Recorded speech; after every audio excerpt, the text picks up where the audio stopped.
Troisième épisode, la crise. Depuis la veille au soir, le général et son état-major honoraient Roy de leur présence. Les fantassins de la division suintaient par tous les ports de la petite ville. Les 9 batteries de mon régiment bivouaquaient à proximité immédiate de ses premières maisons. Dans les rues, des silhouettes bleues horizon déambulaient par bandes nombreuses. C'était un moutonnement incessant de casques, de bonnets de police hautains et cornus à la mode belge, ou cintrés et fendus à l'ancienne façon française. D'austères capotes d'infanterie et de tuniques pincées à la jupe flottante, un défilé désordonné de bandes molotières bleues, de bottes jaunes lacées. Parfois une tache noire tranchée sur ce bleu. Pantalons longs, veste ouverte qui semblait débrailler au milieu de ses tenues ajustées. Caraco, jaquette, coque de ruban noir, au chapeau main jointe sur le ventre. Quelques civils vieilles gens étaient entourés d'un cercle d'auditeurs sans cesse renouvelés et péroraient inlassablement. Les Allemands venaient de leur plein gré d'évacuer Roy et tout le pays environnant. Ce départ nous avait complètement surpris. Depuis une quinzaine de jours, mon régiment, dans la douceur d'un printemps hâtif, s'étirait gaiement sur les routes et coquetait avec les villages de la région d'Amiens. Un beau matin, on lui avait fait faire une longue étape et le soir, il avait mis en batterie en face de Roy dans la région de Guberny. Le bruit s'était brusquement répandu. Venant on ne sait d'où, que les Allemands évacuaient leur position et qu'il n'y avait plus d'ennemis devant nous. Nous n'avions accordé tout d'abord à cette nouvelle qu'une confiance teinte d'un scepticisme souriant. Puis, d'heure en heure, les renseignements s'étaient précisés.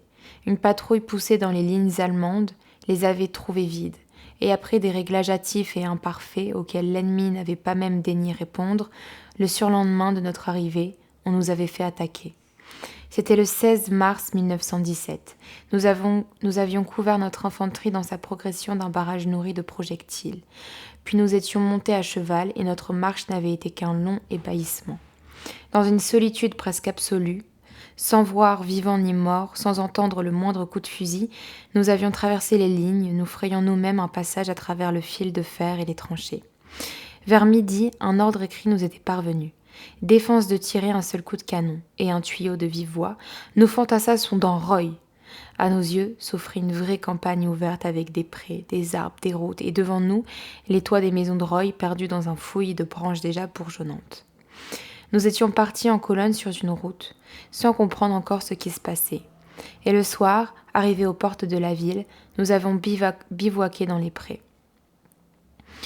De même, les Allemands étaient partis. De même, ils avaient abandonné ces tranchées, jusqu'alors si âprement défendues. Notre surprise était extrême, et une grande déception nous emplissait de nous être laissés manœuvrer par eux. Même dans cette retraite tant désirée, ils nous faisaient l'affront de ne suivre que leur volonté, et nous obéissons, sans avoir su leur imposer la nôtre.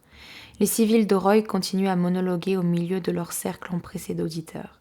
Ils ont dû, les pauvres gens, raconter plusieurs fois ce jour-là toute leur histoire, depuis l'époque où les Allemands commandaient dans leur ville.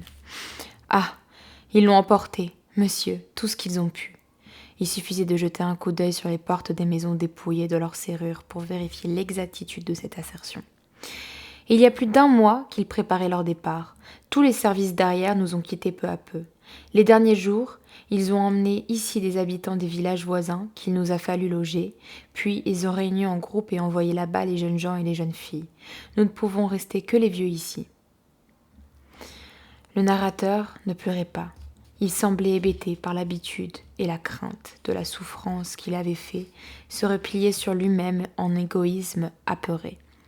Le dernier jour, monsieur, ils nous ont dit de nous enfermer chez nous et défendu d'en sortir avant d'en avoir reçu l'ordre. C'était au soir tombant. Nous avons entendu beaucoup de pas et de roulements de voitures, le bruit de troupes en marche, puis 3 ou 4 explosions, à croire que la ville sautait et que nous allions rester sous les décombres. Enfin, le silence complet. La nuit s'est passée ainsi à attendre. Et au matin, vers 10 heures, c'était hier, nous avons encore entendu du bruit. Nous regardions par les fentes des portes, mais nous n'osions pas sortir, car nous apercevions des soldats habillés des pieds à la tête de la même couleur. Et c'était vous, mais nous pensions encore aux pantalons rouges. La nuit fourmillante était pleine de groupes qui se formaient et se dénouaient sans cesse. Sur les portes des maisons, on voyait des inscriptions à la peinture noire, indiquant en allemand le nombre d'hommes et de chevaux qui pouvaient trouver place. Tous les logis du bourg, humbles rez-de-chaussée en torchis, bourgeoises demeures de pierre, étaient égalisés sous ce numérotage uniforme, timbré par les grosses chiffres noirs d'une marque de servage. Chaque récit de rescapé, chaque détail entrevu me faisait l'effet d'une piqûre d'épingle. Le ridicule de notre rôle de triomphateur m'apparaissait dans toute sa plénitude. Une musique militaire en cercle, égrenée aux maisons effondrées de la grande place, les plus beaux airs de son répertoire. Je rentrai à mon bivouac. Mais sitôt dans la campagne, à la vue de ce pays à peu près intact, de ses routes bien entretenues, de ses champs ensemencés et de ses arbres bourgeonnant dans la première poussée du printemps, un autre sentiment plus doux vint un peu diminuer ma rage. C'était du chez nous, tout cela, de la France et de la meilleure, de ce pays moyen et équilibré dont le ciel rappelle déjà dans sa lumière celui de l'Île-de-France. Il n'était point blessé à mort, Roy restait encore debout, les habitants qui demeuraient redevenaient français, et cet ensemble revivrait vite. Puis les Allemands reculaient, c'était un fait indéniable, et si l'on veut comprendre les joyeuses perspectives qu'ouvrait devant nous ce départ, il faut se rappeler ce qu'en ce printemps de 1917, franchir les lignes ennemies, trouver un terrain vierge, sentir les premiers signes d'une guerre de mouvement, avait d'inattendu et de prestigieux pour des soldats témoins de la Champagne, de Verdun, de la Somme, pour des combattants qui avaient vu leur plus fol espoir, aussi bien que ceux de l'ennemi enterrés sans rémission, et qu'une main implacable avait toujours courbé à nouveau, dans un contact chaque fois plus intime avec la terre originelle. Et un pâle reflet de mes enthousiasmes d'antan venait encore me réchauffer. Ainsi, comme Gargantua pleurant le deuil de sa femme Barbedec et portant la joie de son fils nouveau-né, ne sachant s'il fallait se lamenter ou rire, nous passions avec facilité d'une humeur acariâtre et de reproches rageurs à une surprise souriante et à une attente joyeuse de l'inconnu. Roy n'était qu'une première étape. Nous continuâmes de l'avant. Le ciel changeant, soleil et pluie, semblait refléter notre état d'âme. Des clameurs sur le vandalisme des Allemands nous parvenaient déjà. Nous n'osions pas faire boire nos chevaux dans les citernes, car on disait celles-ci empoisonnées. La nécessité nous y obligea pourtant, et rien de fâcheux ne résulta de l'expérience. Nous traversions un pays vide d'habitants. Les Allemands avaient emmené les jeunes gens, groupé les vieux dans quelques localités. Les villages ne vivaient que par l'écho de nos pas. Quelques maisons dans chaque agglomération étaient incendiées. L'ensemble restait debout. De temps à autre, les routes étaient barrées par des troncs d'arbres abattus, les carrefours coupés par des entonnoirs de mines profonds de plusieurs mètres que l'on comblait en hâte avec les matériaux des maisons soufflés par l'explosion, ou que l'on franchissait par une piste incertaine mordant sur les lèvres du trou. Ce n'était là que la bonne guerre, et seuls nous indignaient, comme des piqûres de banderilles, les arbres fruitiers abattus et couchés sur le sol. Durant ces longues chevauchées, je retournais sans trêve en mon esprit la question qui s'imposait devant cette retraite mystérieuse de l'ennemi. Pourquoi les Allemands évacuaient-ils cette région la plus proche de la capitale? Renonçaient-ils à atteindre Paris? Était-ce l'aveu de la défaite? Pourtant battus, bien évidemment, ils ne l'étaient pas. Alors seriez-vous si naïf, mon cher Lescaut? Et le lieutenant de Pranon, à côté duquel je chevauchais, éclata d'un rire sarcastique et amer. Sensiblement plus âgé que moi, le lieutenant de Pranon était un officier de réserve qui avait été récemment affecté à mon groupe, à l'état-major duquel il remplaçait mon ami Carvez. Le but des Allemands, le raccourcissement du front, il s'agit de toute autre chose. N'avez-vous point entendu dire, Lescaut, reprit-il après un silence, que nous montons en ce moment de concert avec les Anglais une grande offensive? Assurément, je le savais, nul n'ignorait les intentions de notre haut commandement. On en parlait depuis plus d'1 mois, et c'était déjà le secret de Polichinelle. Et savez-vous dans quelle région on la prépare? Du côté de Soissons, dit-on. Oui, mais Soissons n'est pas très loin du pays où nous sommes, et je crois bien qu'elle s'étendait jusque par ici. Une grande angoisse m'envahissait. Alors ce serait pour... Eh oui, Lescaut, à la guerre, il existe 2 manières de lutter, comme à la boxe. L'une qui consiste à encaisser, c'est ce que nous avons tous fait jusqu'à présent, l'autre à esquiver et à riposter. C'est la méthode que messieurs les Allemands me semblent vouloir employer cette fois-ci. Il m'est difficile de peindre l'état d'abattement dans lequel me jeta cette conversation avec de Pranon. Et quoi? En 1915, l'attaquement de Champagne avait échoué. En 1916, les Allemands nous avaient devancés à Verdun, et la Somme n'avait été qu'une parade coûteuse. En 1917 encore, l'ennemi avait annulé nos efforts. Notre offensive se déclencherait dans le vide et irait mourir sur de nouvelles lignes intactes et bien fortifiées. La guerre avait déjà duré plus de 2 ans, et je sentais l'espoir. L'espoir, mon seul soutien, m'abandonner. Une longue étape nous avait menés au village de Sunny. La cuisine était vaste et mal éclairée. Assis sur un banc, sous le manteau de la cheminée, nous attendions que le dîner fût prêt. Dans un coin de la pièce, une vieille femme se plaignait en un lamento solitaire. Pourquoi, mon Dieu, avez-vous permis que ma maison fût brûlée alors que celle-ci l'entourait ne l'était pas? Jussie et Flavie le Martel ne le sont plus. N'était-ce pas assez?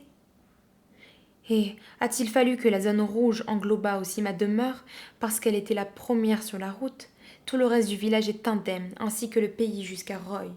Mes voisins sont restés riches et heureux, ils ont un logis et se réjouissent, et moi je suis pauvre, et dois demander un abri aux autres comme mendiant. Ce n'est pas juste, mon Dieu. Pourquoi avez-vous permis que ma maison fût brûlée? J'ai vu de nombreux villages détruits par le canon et la bataille.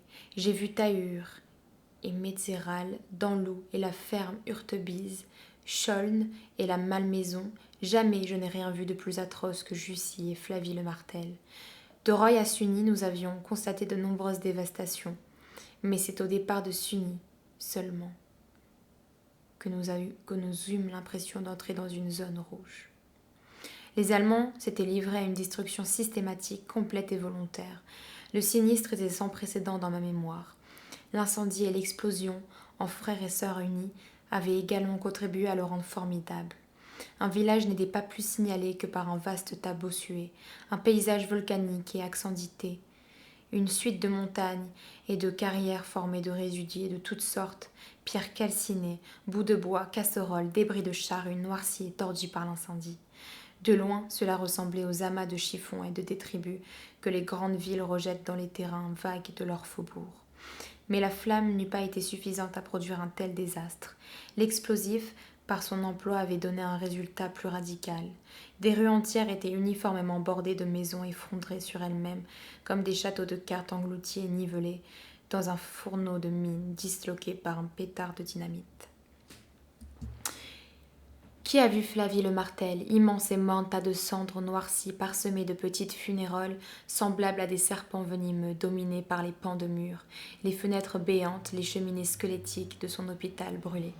Qui a vu la sucrerie à proximité de ce même village, sorte de cataclysme chaotique et antédiluvien, amas sans nom de tuyaux, de collecteurs de chaudières, bouleversés, découpés en un puzzle gigantesque, amoncelés les uns sur les épaules des autres par la main puissante et pour le regard amusé d'un démon malfaisant, n'oubliera jamais ce spectacle. Au milieu de la campagne, à laquelle, malgré tout leur minutie et leurs soins, les Allemands n'avaient pu enlever son aspect de renouveau printanier, au sein de cette nature bourgeonnante qui faisait éclater de sève même les arbres récemment coupés au ras du sol, les villages apparaissaient comme des plaques de lèpre dévastatrices, des plaies vives et saignantes qui recouvraient les parties vitales d'un organisme sain, mais affreusement blessé. Et l'on se demandait ce qu'il fallut admirer davantage de l'intensité de la haine que supposait un résultat aussi parfait, ou de la continuité et de la longueur du travail auquel il avait fallu se livrer pour l'obtenir. En même temps que nous entrions dans la zone rouge, nous reprenions contact avec les Allemands. Le 24 mars, à la fin de l'après-midi, nous traversions les ruines fumantes de Jussie et franchissions le canal de Saint-Quentin. Un soleil générateur de gaieté et d'ardeur nouvelle, un ciel serein éclairait ce paysage de dévastation. L'eau immobile et morte du canal était souillée de détritus. Un pont de bateaux coupé sur sa ligne sur lequel défilaient les canons tirés par leur attelage robuste. Les soldats étaient insouciants et calmes. Ils plaisantaient dans l'horreur tragique et lamentable du lieu. Au coin du pont, une maison pleine de son nez et de farine, dans laquelle l'incendie avait couvé, brûlait encore, et les conducteurs, en passant gênés par la chaleur du foyer, se faisaient de la main en un geste familier un écran pour protéger leur visage. C'était bien avec ses heurts, sa brutalité, ses contrastes, un spectacle de la guerre éternelle, une de ces scènes qu'aurait affectionné le crayon de Caillot. Quelques heures après, nous mettions en batterie en pleine nuit aux environs de Montescourt-Liserolles, derrière la voie ferrée. Je m'installai avec 2 pranons contre un remblai dans le talus duquel les servants grattaient rapidement des ébauches de trous sur lesquels on tendait les bâches. Le ciel scintillait d'étoiles, mais la nuit de nouvelle lune était obscure. Contre nos pieds, d'un marais spongieux, s'élevaient dans une effervescence indéfinissable des voix et des bruits indistincts. Une haleine de vase soufflait par bouffées. La lueur jaunâtre et diluée d'une bougie s'échappait par l'entrebâillement d'une toile de tente. J'étais nerveux du spectacle vu dans la journée. « Après qui en avez-vous, Lescaut ?» me demanda le lieutenant de Pranon au bout de quelques instants. « Et après qui voulez-vous que j'en ai, mon cher ? Après les Boches, pardi. »« Ah, et pourquoi ça ? Vous le savez, de reste. Ce que nous avons vu aujourd'hui l'explique suffisamment. » « Je vous vois encore venir, me répliqua de Pranon. Vraiment, pour un garçon intelligent, vous m'étonnez parfois. Extraordinaire ce que l'éducation a eu de prise sur vous et ce que vous êtes imprégné d'idées intangibles sur lesquelles vous refusez d'exercer votre raisonnement et votre bon sens. » Il se souleva à demi et émergea de son sac de couchage. « Croiriez-vous, par hasard, mon cher être, encore au XVIIIe siècle, vous vous figurez peut-être que nous faisons une guerre élégante et polie, dont le résultat, sans intérêt pour nous, ne peut aller jusqu'à rendre quelques manants sujets du roi de Prusse ou du roi de France. Ce que vous voyez vous étonne alors et vous paraît de mauvais goût. Et détrompez-vous, il s'agit de toute autre chose. Ce conflit n'est pas un sport ou un jeu de bonne compagnie comme la chasse. C'est une lutte de race, au couteau, à mort. Je le sais, certes. Mais est-ce une raison pour raser les villages, couper les arbres, emmener les jeunes gens à agir en bandits ? Oui, 100 fois oui, s'excita de Pranon. Comprenez donc que ce n'est plus une armée qui se bat, mais la nation tout entière. Ces villages brûlés, ce sont des abris en moins, des fatigues en plus pour nous. Ces champs ensemencés, hercés ensuite pour que la moisson ne sorte pas, c'est du pain moins blanc, de la souffrance pour tous. Cette férocité dans la dévastation, c'est un écrasement du moral de l'adversaire. Vous voyez bien que par la force des choses, tout fait la guerre. Nous maintenons le blocus de l'Allemagne, les règles établies jadis pour limiter les mots craquements de toutes parts. Tout est point stratégique. Les gares, les usines qui travaillent pour le soldat, les villes tout entières qui vivent en lui, le pays qu'il nourrit. La nation fait la guerre, on fait la guerre à la nation. Ramenez-nous à l'âge de pierre, dis-je alors, et je vous donnerai raison. Mais nous avons 2000 ans de civilisation. J'accorde qu'il soit plus difficile que jadis d'appliquer des règles admises. La distinction se fait moins nette entre le soldat et le civil, mais mettre à feu et à sang un pays non pas pour affamer ou arrêter les poursuivants, mais pour le plaisir de le détruire, c'est une violation caractérisée de toutes les règles de la guerre et du droit. La négation de toute civilisation, c'est un retour à l'état de brute. Tous les boutons du sac de couchage de Pranon sautèrent à la fois. Dehors, tout était obscur et silencieux, mais il faisait froid et humide. Mais c'est le procès de la guerre elle-même que vous faites là, Lescaut. Condamnez-la, mais quand elle est déchaînée, ne la jugulez pas. La question n'est pas là, du reste. Ce n'est pas dans un but tactique que les Allemands détruisent tout. Je vous le répète, cette lutte est un conflit de race. Nous gênons les Allemands. Ils veulent notre peau, notre place au soleil. Il faut qu'ils nous anéantissent. Et si vous voulez savoir ce qui se passe dans les vraies passions s'agitent, n'allez pas chercher les duels ridicules du faubourg Saint-Germain et du monde journalistique. Regardez les couteaux des fortifs. Mettez 2 affamés en présence d'un morceau de pain et vous verrez. Que les Boches soient vainqueurs, qu'ils soient vaincus, ils auront tout fait pour détruire notre peuple et ruiner notre pays.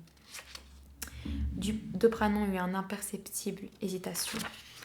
Sa voix s'étouffait pour ne pas troubler le calme des batteries. Et après tout, continua-t-il, pourquoi n'aurait-il pas raison ? Nous sommes 40 millions, eux 70. Nous occupons un pays presque aussi vaste que le leur, et le plus beau. Ils veulent la place, c'est normal. Vous êtes peut-être citoyen du monde, mais je ne veux pas vous suivre dans ces hauteurs d'impartialité, criai-je à mon tour, outré. Je ne puis vous dire qu'une chose, les Allemands eussent-ils 100 fois raison contre moi. Je fais la guerre parce que je veux pouvoir vivre selon mes goûts et mes habitudes, parce que je ne veux pas m'entendre dire à tout propos « Es ist verboten ». Quant au fait que l'Apache est, d'après vous, l'homme des passions, ce n'est pas ça qui le justifie sa manière d'agir. Quant à plaindre les malheureux Allemands, je ne crois pas que leur pays soit depuis 30 ans celui de la misère, ni que la France ait jamais fermé ses portes à ceux qui ont voulu venir vivre chez nous. C'était une figure singulière et curieuse que celle du lieutenant de Pranon. Gros propriétaire des environs de l'île, il apportait sous l'uniforme une curiosité toujours en éveil et un talent de dialecticien et de logicien qui le poussait souvent à cultiver le paradoxe.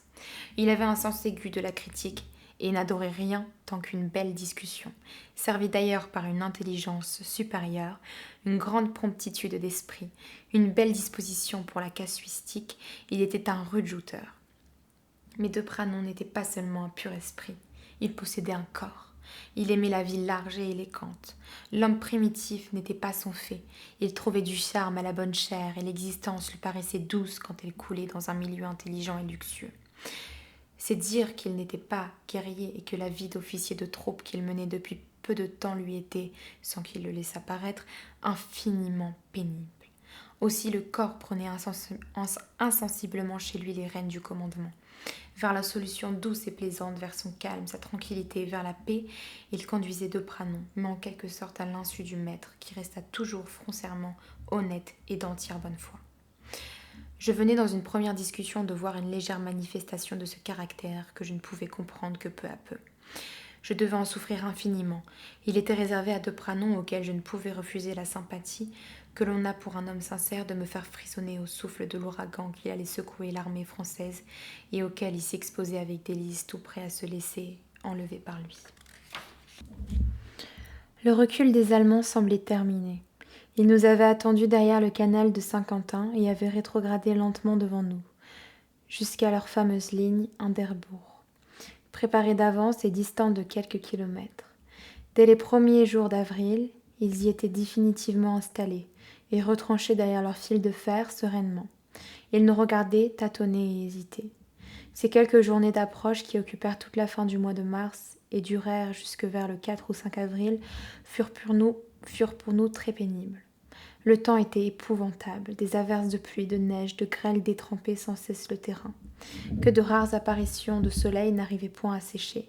Cette campagne des environs de Saint-Quentin présente des mouvements de terrain lents que l'on peut assez exactement comparer aux boursouflures d'une croûte de pâté mise au four.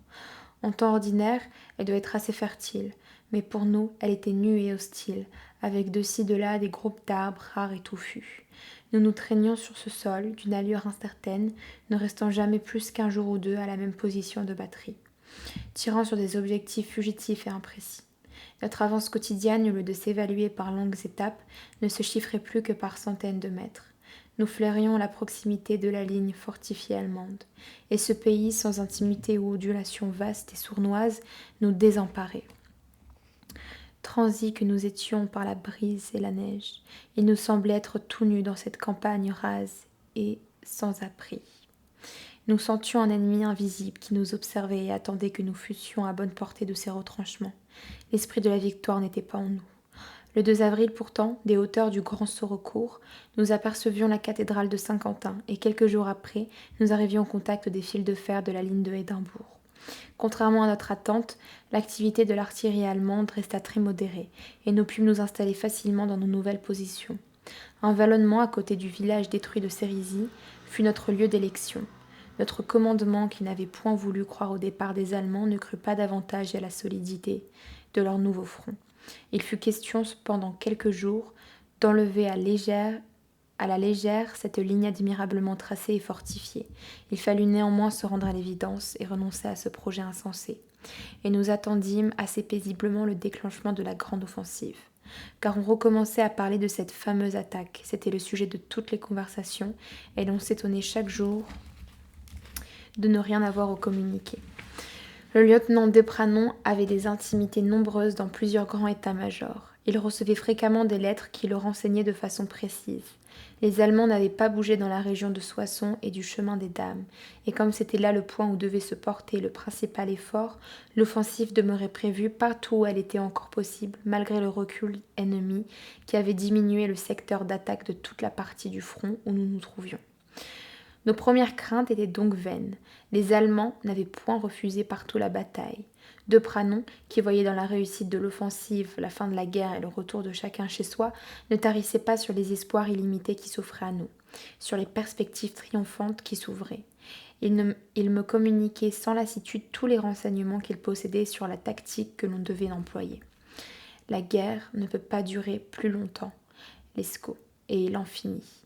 Il nous faut une solution, il faut en finir. Tout le monde le comprend. Aussi ne s'agit-il plus de grignoter le Boche ou de faire, comme dans la Somme, une série d'attaques successives sur objectifs limités. Non, on va reprendre ce qu'on a tenté sans succès en Champagne en 1915. C'est l'offensive en coup de poing. Un coup de poing que l'on passe, mais nous disposons d'autres moyens que ceux que l'on avait en Champagne.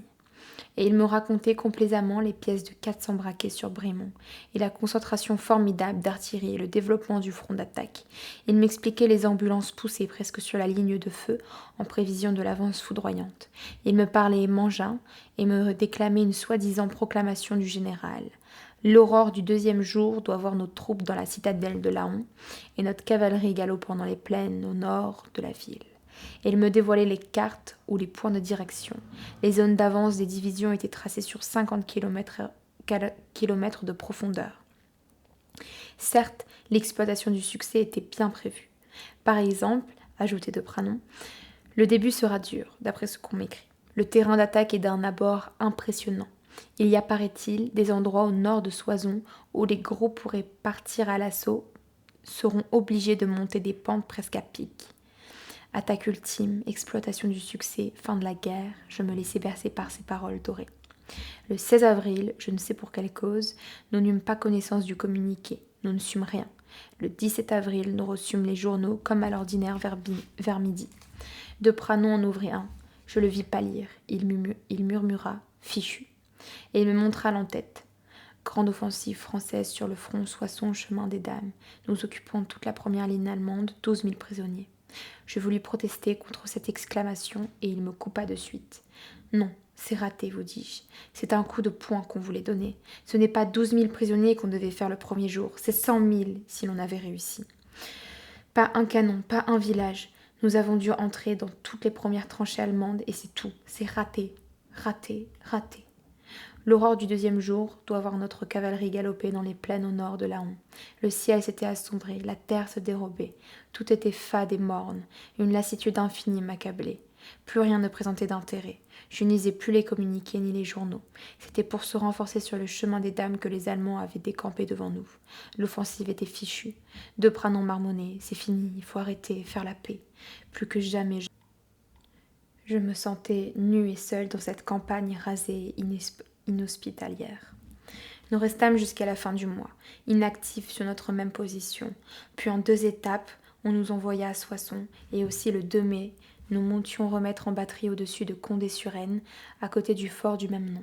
Les Allemands, quelques jours après le 16 avril, avaient d'eux-mêmes évacué cette région, démolissant à moitié le fort de Condé et s'étaient installés quelques kilomètres plus loin sur la ligne Moulin de la Faux, ferme de la Malmaison. Nos batteries étaient accrochées sur le bord du plateau qui forme le premier contrefort du chemin des Dames.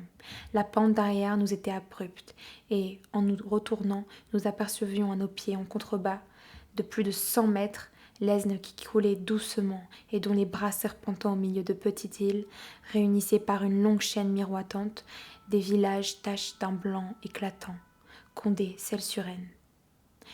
De l'autre côté de la rivière s'étendait une large campagne, claire par son sol blanc, gaie par la verdure toute neuve du printemps qui l'habillait, avec des maisons, des villages clairsemés aux noms inconnus, et dans le lointain, perdu d'ordinaire sous une brume légère, la petite ville de Braine.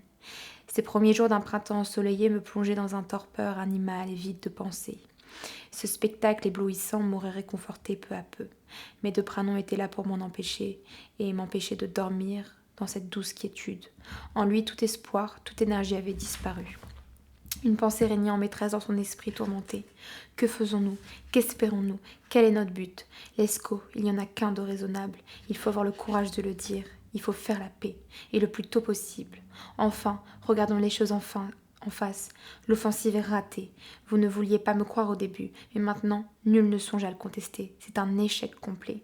On ne pourra pourtant jamais réunir plus d'éléments de succès que l'on en avait là. Une préparation minutieuse, une accumulation d'artillerie formidable, un front d'attaque étendu, une prévision complète de l'exploitation de la victoire. Eh bien, ça a raté. Et nous avons échoué en Champagne en 1915, nous avons échoué dans la Somme en 1916, et les Boches ont échoué à Verdun. L'évidence est là, et il serait fou de vouloir la nier. Les fronts actuels avec les tranchées et les fils de fer sont inviolables, et l'on échouera toujours.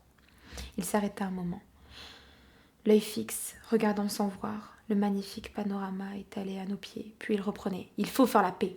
Les Boches la veulent. Ils ne demandent que cela. Ils consentiront très bien à évacuer les territoires envahis et à reprendre les frontières de 1914. Ils ont faim et ils en ont assez eux aussi. Et puis quand même, voyez ce que nous risquons à attendre. Je ne crois pas au calcul inexact de notre état-major qui affirme que les Allemands n'ont plus d'hommes. Chaque jeune classe incorporée est 2 fois plus forte chez eux que chez nous. Les Anglais donnent leur maximum en ce moment. Ils ne peuvent pas faire plus. Notre infériorité numérique n'ira qu'en augmentant. Quant à la Russie, elle va nous lâcher, c'est sûr. Il faut faire la paix, Lesko, et tout de suite. Dans 6 mois, il sera trop tard, les Allemands ne voudront plus. » Sans arrêt, il retournait cette pensée 1000 et 1000 fois sous des formes différentes, l'accompagnant de commentaires et de raisonnements de toutes sortes. Il en martelait mon cerveau à coups régulièrement répétés. Toute conversation, toute discussion, quelques efforts que je fis s'étaient ramenés sans cesse à ce leitmotiv, à cette idée lancinante qui torturait de Pranon. À notre cohabitation permanente au même groupe en devenait infiniment pénible, et pour lui qui ne pouvait s'empêcher de parler de cette préoccupation qui ne le quittait pas, et pour moi, qui ne pouvait faire autrement que de l'entendre. La lecture quotidienne des journaux nous fournissait des thèmes d'inquiétude, toujours renouvelés. Le blocus de l'Allemagne. Quelle bonne fumisterie. Allez donc voir ce qui se passe dans la Hollande et la Suisse et par la Suède et ce qui se passera dans 6 mois par la Russie. En revanche, c'est nous qui entamons le chapitre des restrictions et nous faisons que commencer. J'essayais parfois de discuter, mais j'y renonçais vite car il aurait fallu discuter éternellement. Puis, et c'est ce qu'il y avait de terrible, je ne trouvais rien à répondre au raisonnement de Pranon. Un je ne sais quoi d'inconscient, une révolte intime m'empêchait de me rendre à ses théories et de me ranger à son avis. Ses lèvres me faisaient l'effet de prononcer des paroles sacrilèges, des mots tellement épouvantables que je ne les comprenais pas tout d'abord. Je reculai pour éviter leur contact, mais je ne rencontrais derrière moi que le vide et ma main n'arrivait à saisir aucun point d'appui. Et peu à peu l'accommodation de mes sens et de mon cerveau se faisait, les idées que je repoussais s'infiltraient en moi malgré tous mes efforts. Je ne pouvais m'empêcher de penser à ces opinions que de Pranon prônait avec tant de fougue et de persévérance. Je restai sans défense devant elle, ne découvrant pas l'objection qui les aurait anéantis. Les preuves qu'il apportait étaient irréfutables. Humainement, il avait raison, et je ne savais comment me préserver de cette logique implacable dont les arguments venaient un à un m'enserrer et me ligoter comme les tentacules d'une pieuvre géante. Du reste, nous n'avons pas de chef capable de mener la guerre, continuait de Pranon. C'est une entreprise surhumaine qui dépasse les forces de tous ceux auxquels on pourrait la confier. Tous y ont échoué, les illustres d'avant-guerre comme les inconnus. Nivelle n'a pas de volonté, on sent bien que tout flotte. Il faut arrêter l'offensive immédiatement. Au lieu de cela, l'on n'a pas le courage de s'avouer vaincu et l'on continue des attaques partielles qui sont de pure boucherie. Nivelle n'a pas, j'imagine, l'illusion de nous mener ainsi, mètre par mètre jusqu'au Rhin. Est-ce que lui seulement qui commande ? C'est Pétain. Gâchis, vous dis-je. Voilà le début du gâchis. La tête entre ses bras allongée sur la table devant laquelle il était assis, les mains jointes, le front posé à même le bois, il restait abattu des minutes entières, comme un enfant qui répète mécaniquement et sans se lasser l'énoncé d'un désir impossible. Il monologuait sur un ton à la fois excédé et suppliant, avec parfois des intonations de colère et des haussements de voix. « Je suis fatigué, j'en ai assez, je n'en peux plus, la paix, la paix, la paix !» Souvent le soir, pour quitter cette atmosphère empoisonnée, j'allais voir mon ami Carvez, qui avait pris le commandement d'une des batteries du groupe. Je n'osais lui dire les pensées qui me hantaient, mais j'essayais de le sonder, de dissiper mes doutes et mes terreurs à son contact, d'obtenir une raison d'espérer encore. J'arpentais fiévreusement de concert avec lui le bord de nos plateaux. Enfin, lui disais-je, que penses-tu de ce qui se passe, cette offensive ratée ? C'est un peu effrayant. Qu'est-ce qu'on va faire ? Qu'est-ce qu'on va décider ? Mon vieux, me répondit Carvez, fais comme moi, ne réfléchis pas surtout, ne pense pas à rien. Je vis au jour le jour. Je suis bien content de ne pas être à la place de celui qui doit prendre la décision. Je ne discute pas et j'espère. Mais enfin, as-tu des raisons d'espérer ? Mon vieux, me répondit tranquillement Carvez. S'il y avait des raisons, ce ne serait plus de l'espoir. Un jour, de la première quinzaine de mai, de vagues nouvelles parvinrent à nos oreilles. Rien de précis, mais on disait que des troupes avaient refusé de monter en ligne dans les environs et qu'il y avait eu un début de révolte vite calmé du reste. Le lieutenant de Pranon, c'est lui qui tenait les nouvelles de ses amis de l'état-major. À ce premier contact avec la réalité, ne dire rien. Profondément sincère et patriote, il ne croyait pas être à la remorque de ses appétits et de ses désirs. Il ne voyait que l'intérêt de la France dans les idées qu'il développait. Mais son bon sens lui faisait comprendre de suite la gravité de la situation qui semblait se dessiner, le résultat néfaste auquel ne pouvait manquer de nous conduire une émeute militaire. Quoique persuadé de cet état de trouble se répandrait surtout si nous persévérions dans nos intentions de continuer la lutte, il ne pouvait s'empêcher de se demander avec angoisse, dans une dernière lueur de raison, si un manque de discipline également grave ne résulterait pas de l'aveu de notre faiblesse et de la perspective de la victoire complète nous échappant. Il était troublé. Un malaise général et indéfinissable régnait en effet. Nous vivions dans une atmosphère anxieuse et mauvaise. Ces deux facteurs, le découragement moral, la fatigue physique qui s'unissaient chez Depranon en amalgame étrange pour fomenter cette inquiétude perverse et maladive, cette recherche d'une solution à tout prix, préférable quelle qu'elle fût, à l'inquiétude qui le tenaillait à la course de l'abîme qu'il croyait voir, faisait sentir leur action dans toute l'armée française. Il agissait avec une force inégale, l'un ou l'autre prédominant, suivant les natures qu'il rencontrait. Mais, pour se les exprimer avec moins d'honnêteté et de vigueur que Depranon n'en mettait chaque jour à les exposer, chacun n'en ressentait pas moins l'existence des mêmes problèmes, d'une importance vitale pour nous tous. Car la vérité se faisait jour à travers tous les obstacles. Carence du commandement, échec de l'offensive, impossibilité d'apercevoir une solution dans la voie où nous la cherchions depuis le début de la guerre. Ces questions se posaient avec acuité dans l'armée, comme dans le pays, et faisaient peser une angoisse générale. De plus, nous étions fatigués. Certes, nous avions connu des moments plus pénibles au point de vue physique. La Champagne, Verdun, pour ne citer que ces deux noms, nous avaient infligé des fatigues animales et écrasantes. Nous étions restés souvent plus longtemps sur la brèche qu'à l'heure présente, mais jamais nous n'avions eu, comme nous l'avions alors, l'impression que le commandement méprisait nos peines, ou plutôt ne les prenait pas en considération. Nous quittions un secteur pour un autre et rapidement nous revenions au premier. Nous faisions des chassés croisés entre batteries, entre régiments pour des raisons obscures. Nous aspirions au repos et nous ne connaissions l'arrière que pour rebondir sur un autre point du front. Tous ces mouvements nous semblaient déceler à notre regard une désinvolture choquante. Et l'on ne voyait pas la fin de ces peines. Une attaque sur la ferme de la Malmaison était imminente. Mais quand la Malmaison serait à nous et que quelques morts de plus joncheraient le terrain, la victoire nous apparaît-elle plus proche? Aurions-nous fait un pas vers la fin de guerre? En nous et hors de nous, tous répondaient non. Des tanks montaient en ligne, on les regardait d'un œil curieux. L'attaque échoua lamentablement. Aussitôt nous repartîmes sur les routes.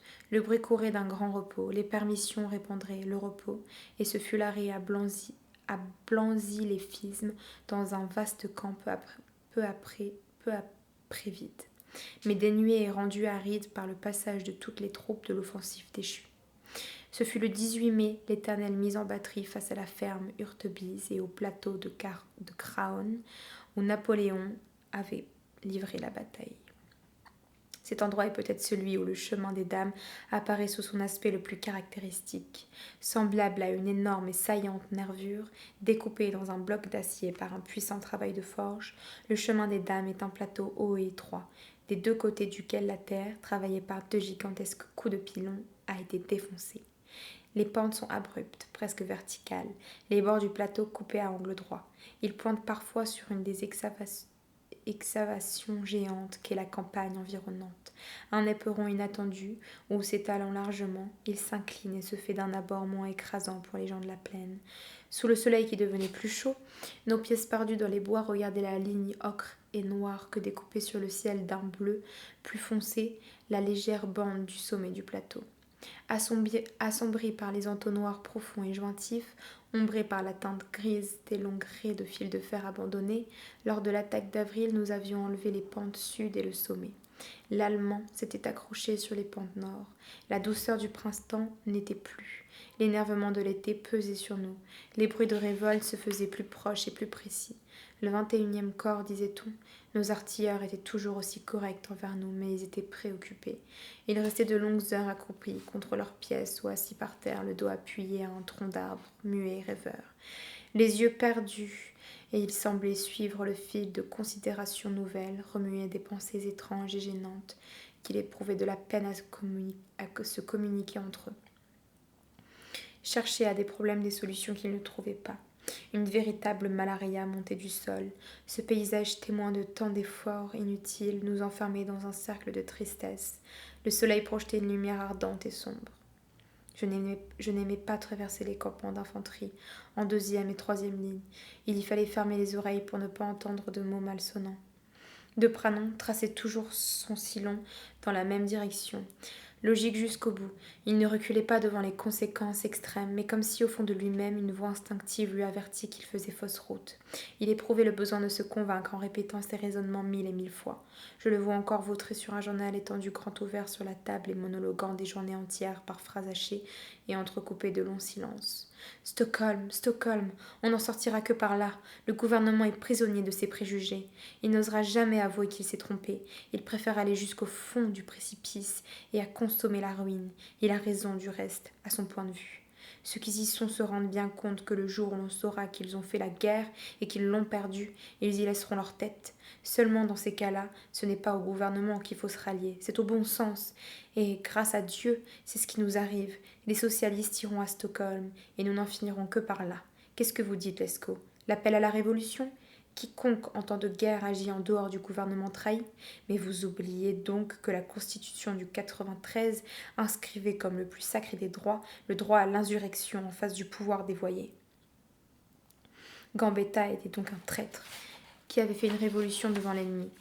L'État ne fait pas le droit, il le dit, monsieur, et quand il le dit mal, c'est à nous qu'il appartient de le redresser.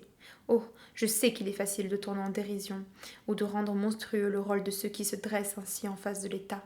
Ce sont des droits qu'il n'est point opportun de rappeler, car leur application est délicate et conduit souvent à l'anarchie. Mais il est des cas exceptionnels, et tout dans la vie que nous menons depuis 3 ans est exceptionnel, où il faut savoir les faire revivre. Et où, en dehors d'un gouvernement qui, par son obstination et son aveuglement, nous mène à la ruine, nous devons agir dans l'intérêt de la France même. C'est pourquoi il faut que nous ayons à Stockholm la paix envers et contre tous. Je ne l'écoutais plus. Je le plaignais, car elle était visiblement malade et détraquée. La lutte entre son naturel et son instinct d'honneur, l'hallucination qui avait saisi ses sens était si ardente, sa torture morale était telle que sa santé même était ébranlée. Une dernière énergie lui restait pourtant, celle de se contenir devant ses inférieurs. Il demeurait un chef respecté, et nul parmi nos servants ne se doutait de l'angoisse qui le tenaillait, et qu'il cachait soigneusement à leur vue. Parfois le soir, quand il se retournait fiévreusement dans son lit, je l'entendais murmurer « Je voudrais voir ma femme et mes enfants ». Une fois en apprenant une émeute militaire, il me donna le frisson. C'était au soir, vers le début du juin. Il y a une révolte sérieuse à Soissons, me dit-il. La mitrailleuse a crépité dans les rues toute la nuit, et l'état-major du corps d'armée a été mis dans l'impossibilité de sortir de sa maison. Et cela pour permettre aux soldats d'aller assister à une conférence que faisait un tout jeune aspirant d'infanterie. On a fusillé l'aspirant, naturellement. Il s'arrêta un moment, puis les yeux étranges, la voix changée, il ajouta. Il avait tout de même du cran, ce petit. Il me regardait comme un somnambule, plein de pensées qu'il ne formulait pas et qu'il épouvantait lui-même. Je fus pris d'un vertige affreux. Il me sembla qu'il côtoyait un gouffre immense dont ses yeux ne pouvaient pas se détacher et dont il subissait l'attirance. Il me tenait par la main et je sentais sa main trembler, se raidir et s'ouvrir malgré tous ses efforts. Le lendemain, après déjeuner, nous somnolions étendus côte à côte dans notre abri. Rien ne troublait le silence de ce chaud après-midi d'été. Qu'un murmure de voix dans une casemate qu'habitaient les téléphonistes à côté de nous. Il y avait discussion et le bruit par moments s'accroissait légèrement. Peu à peu une voix s'éleva, empâteuse et avinée, mais forte et pesante, et elle dit le désespoir, le désir d'en finir. Elle raconta les révoltes environnantes. On sentait dans les intervalles de cette narration un monde de choses inexprimées. Une interrogation muette, comme des coups de sonde, tâtant les dispositions du public. Les silences coupaient le récit. On croyait à chaque fois y voir la transition entre la parole et l'action. L'on devinait les auditeurs angoissés, troublés, n'osant pas se regarder, se retranchant dans un mutisme lourd qui pouvait, l'instant après, devenir une clameur. Je tournai la tête. De Pranon entendait. « Voyez où nous en sommes, lui dis-je. » Comme je faisais un mouvement, il étendit le bras. « Ne bougez pas, j'y vais. » Qu'allait-il y faire? Se déshonorait-il devant l'imminence du danger? Comprendrait-il l'utopie de ses rêves? Je l'entendis entrer, et tous se turent. Il fut magnifique. Vous vous êtes troublés, mes amis. Vous êtes comme moi. Vous cherchez à voir où nous allons. Vous vous demandez si le sang de vos camarades n'a pas été répandu en vain, s'il n'est pas criminel d'en répandre encore d'autres. Eh bien, écoutez-moi.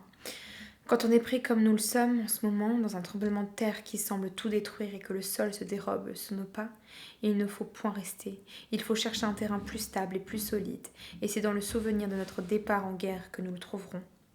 Pourquoi faisons-nous la guerre? On ne le sait depuis si longtemps qu'on finit par l'oublier. Je fais la guerre, et vous êtes tous comme moi, parce que j'ai été attaquée et que je me défends. Je me défends directement mon chez-moi pour les uns et ma liberté pour les autres. Je veux pouvoir vivre comme il me plaît, lire le journal comme il me plaît, faire le métier qui me plaît. Je veux vivre entourée de gens qui me soient sympathiques, qui éprouvent les mêmes émotions que moi, sans intrus. Et la race qui accepte et suit un gouvernement capable de déclencher une guerre comme celle que nous subissons, la race capable de faire de Jusie et de Flavie le Martel ce que nous avons vu, est une race d'intrus. Notre instinct et notre raison sont d'accord pour le dire. Je fais la guerre pour libérer nos régions envahies et reprendre l'Alsace-Lorraine. Je fais la guerre pour que cette plaisanterie sanglante dont l'honneur emplit nos yeux soit finie à tout jamais, et pour que nos enfants vivent tranquilles et heureux. La voix sourde d'abord s'était élevée. Elle tonnait. Elle traversait les parois de la casemate et remplit la position, qui semblait déserte sous le soleil ardent, mais où vivait derrière chaque cloison, chaque tronc d'arbre, un esprit tendu et captivé déjà. Mais je ne veux pas m'arrêter en chemin, continua de Pranon. Il y a 3 solutions. Être victorieux, être écrasé ou recommencer dans 5 ans. J'irai jusqu'au bout et je serai victorieux. Comment? Je n'en sais rien, mais je le saurai. Toutes nos offensives ont raté dans le passé. Était-ce une raison pour qu'il en soit de même dans l'avenir? Il vous semble que nous sommes malades. Là n'est pas la question. Il s'agit de l'être moins que les Allemands. Or, nous ne connaissons pas leur état. Nous ne le saurons que lorsque les hostilités seront terminées. C'est l'aléa de la guerre, et l'histoire est là pour nous montrer que les vainqueurs ont toujours été ceux qui y sont pas arrêtés. Les vaincus, ceux qui ont désespéré d'avoir la victoire. Je ne sais pas si à l'heure actuelle les Allemands nous sont supérieurs, mais je sais qu'ils le deviendront certainement si nous ne laissons aller dans la voie qui vous tente. Et c'est ce qu'il ne faut pas. Il n'y eut aucun incident chez nous. Quelques jours après, le lieutenant de Pranon quittait le groupe. Il allait à Paris suivre un cours d'état-major. Il était affecté au ministère de la Guerre. J'avais assisté à son dernier effort. Et Pétain arriva, et nous fûmes témoins d'un miracle. Est-ce à ce grand chef qu'il faut attribuer ce spectacle admirable d'une armée en train de se décomposer et se relevant soudain plus forte qu'elle n'était auparavant? Je ne le crois pas. Il était trop loin et trop haut, le mal trop profond et trop répandu pour qu'il pût, par sa seule action, l'enrayer. La science et le pouvoir d'un homme étaient visiblement insuffisants pour réaliser ce prodige. Ce miracle qui aboutit à la résurrection de l'armée française, je le vois dans la manifestation collective, spontanée et rapide de cet instinct de la conversation que chacun de nous porte en soi et qui, lorsque l'intelligence, le raisonnement, la conscience nous ont abandonnés, nous dirige d'une manière sûre et nous permet de garder dans nos mains, jusqu'à l'extrême limite du possible, ce cadeau divin et précieux, la vie. Nous apercevions le fond du gouffre, et nous allions y tomber. Il semblait que tous les fils qui retardaient encore notre descente avaient cassé un à un. Plus d'espoir dans la victoire rêvée, plus d'espoir dans la direction de la guerre, ni dans la direction de la paix. Et nous suivions nos espérances dans leur chute. Mais soudain, un grand éclair jaillit. Un flux d'inconnus parcourut et secoua l'armée. Tout le monde se raidit sur ses jarrets. L'instinct de la conversation avait joué. Il nous avait dit « Ne réfléchis plus. Ne pense à rien, mais sache bien ceci. Si tu vas plus loin, c'est la fin de tout.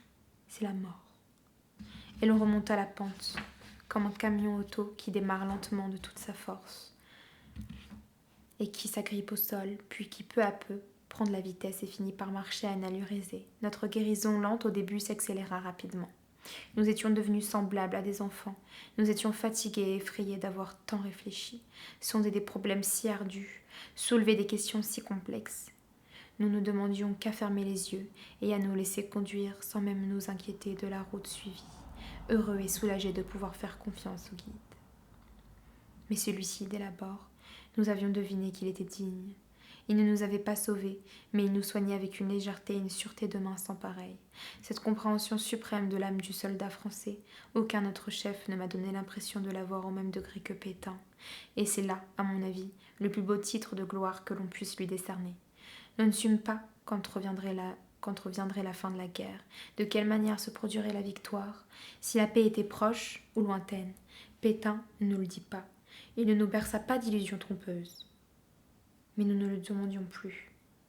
Ne réfléchis pas surtout, nous avait dit l'instinct. En revanche, nous sentions que l'on s'intéressait à nous. Nous crûmes comprendre que nous n'étions plus des jetons sur un damier, mais des êtres vivants dont les souffrances et les peines n'étaient pas négligeables. Nous eûmes des repos et des permissions. Le 1er octobre 1917, 5 mois presque jour après notre premier contact avec la ferme de Malmaison, nous revenions dans le même secteur, mettre en batterie à quelques mètres de notre première position, dominant encore le cours de l'Aisne et le ravin de Sancy. Aucune attaque ne m'a laissé meilleur souvenir que celle que nous préparâmes durant tout le mois d'octobre. Elle n'éveillait pas d'espoir illimité. On ne savait qu'elle n'entraînerait pas la fin de la guerre. Mais tout ce qu'elle promettait fut tenu. Tout se passait avec ordre et méthode. Tout le monde était content et souriait. Le soleil lui-même était de la partie et nous donnait un mois d'automne admirable avec des teintes vertes, roses et jaunes, des brumes légères et bleuâtres. Le 23 octobre, à 5 heures du matin, dans un tintamarre infernal, le ravin de Sancy à mes pieds m'apparut tout pointillé de flammes rapides et répétées qui piquaient de lueurs fugitives. La nuit finissante et imbibée de brouillard. Le soir même, nous franchissions le chemin des dames. Dans quel état! Et à 2 jours près, nous atteignions les bords de la Lette. Tous avaient réussi, et nos fantassins nous félicitaient.